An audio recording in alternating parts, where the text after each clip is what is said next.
നമസ്കാരം. ഇന്നൊരു സുപ്രധാന വിധിക്ക് വേണ്ടി കാത്തിരിക്കുകയാണ് കേരളം. നടിയെ ആക്രമിച്ച കേസിലെ പ്രതികളുടെ ശിക്ഷാവിധി ഇന്നാണ്. നോക്കാം ഇന്നത്തെ പ്രധാന വാർത്തകൾ. ആദ്യം തലക്കെട്ടുകളിലേക്ക്. പരമാവധി ശിക്ഷ വേണമെന്ന് പ്രോസിക്യൂഷൻ. പ്രതികളെ ഉടൻ കോടതിയിൽ ഹാജരാക്കും. ശിവരാജ് പാട്ടീൽ അന്തരിച്ചു. വിടവാങ്ങിയത് മുൻ കേന്ദ്ര ആഭ്യന്തരമന്ത്രിയും ലോക്സഭാ സ്പീക്കറും.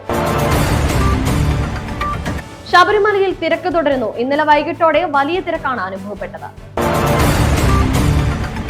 Police bus അപകടത്തിൽപ്പെട്ടു. ഇലക്ഷൻ ഡ്യൂട്ടിക്ക് പോയ വാഹനമാണ് അപകടത്തിൽപ്പെട്ടത്.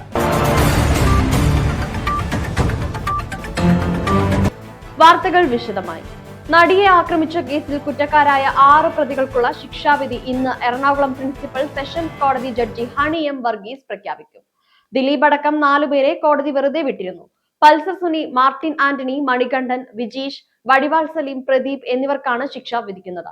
പ്രതികൾക്ക് പരമാവധി ശിക്ഷ നൽകണമെന്ന് പ്രോസിക്യൂഷൻ ആവശ്യപ്പെടുമ്പോൾ 5ഉം 6ഉം പ്രതികൾക്കായി അഭിഭാഷകൻ ശിക്ഷ ഇളവ് തേടുകയാണ്.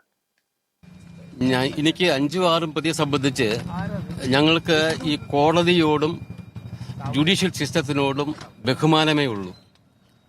അതുകൊണ്ട് തന്നെ ഇന്നലെ കഴിഞ്ഞ ദിവസം പറഞ്ഞ ജഡ്ജ്മെന്റിനോട് ബഹുമാനിക്കുന്നു. പക്ഷെ ഒരു കാര്യം, 7 മുതൽ 10 വരെ പ്രതികൾക്ക് കൊടുത്ത നീതി 5ഉം 6ഉം പ്രതികൾക്ക് കിട്ടിയിട്ടില്ല എന്നുള്ളതാണ്.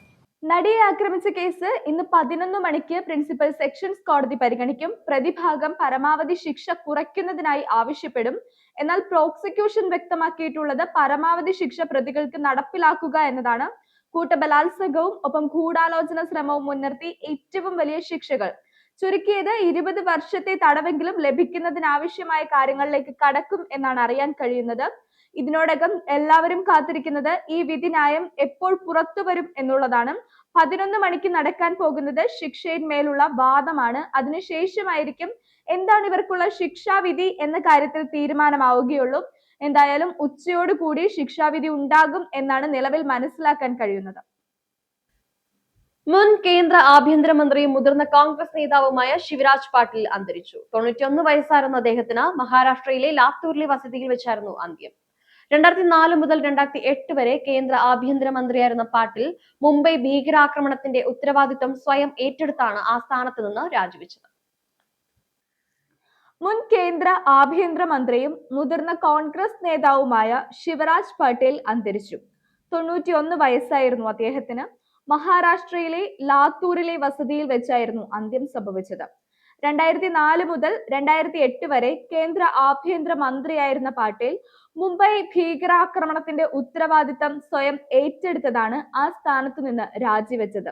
ഇന്ദിരാഗാന്ധി, രാജീവ് ഗാന്ധി മന്ത്രിസഭകളിൽ പ്രതിരോധം, വാണിജ്യം, ശാസ്ത്ര സാങ്കേതിക വിദ്യ തുടങ്ങിയ സുപ്രധാന വകുപ്പുകൾ അദ്ദേഹം കൈകാര്യം ചെയ്തിട്ടുണ്ട്. ശബരിമലയിൽ തീർത്ഥാടകരുടെ വൻ തിരക്ക് തുടരുന്നു. കഴിഞ്ഞ ദിവസം വൈകുന്നേരത്തോടെയാണ് സന്നിധാനത്തും പരിസരങ്ങളിലും ഭക്തജനങ്ങളുടെ വലിയ പ്രവാഹം അനുഭവപ്പെട്ടത്. ഇത്തവണത്തെ മണ്ഡലകാല മകരവിളക്ക് തീർത്ഥാടന കാലത്തെ ഏറ്റവും വലിയ തിരക്കാണ് ഇപ്പോൾ ശബരിമലയിൽ അനുഭവപ്പെടുന്നത്. തിരക്ക് നിയന്ത്രിക്കുന്നതും തീർത്ഥാടകർക്ക് സുഗമമായ ദർശനം ഉറപ്പാക്കുന്നതിനുമായി സുരക്ഷാ ക്രമീകരണങ്ങൾ കൂടുതൽ ശക്തമാക്കുകയാണ്. ശബരിമല സന്നിധാനത്ത് ഇന്നും വളരെ ശക്തമായ തിരക്കു തന്നെയാണ് നിലനിൽക്കുന്നത്. കഴിഞ്ഞ ദിവസങ്ങളിൽ തദ്ദേശ തിരഞ്ഞെടുപ്പ് നടക്കുന്ന ദിവസമായതിനാൽ കേരളത്തിൽ നിന്നുമുള്ള ഭക്തരുടെ എണ്ണം പതിവിൽ നിന്നും കുറവായിരുന്നു.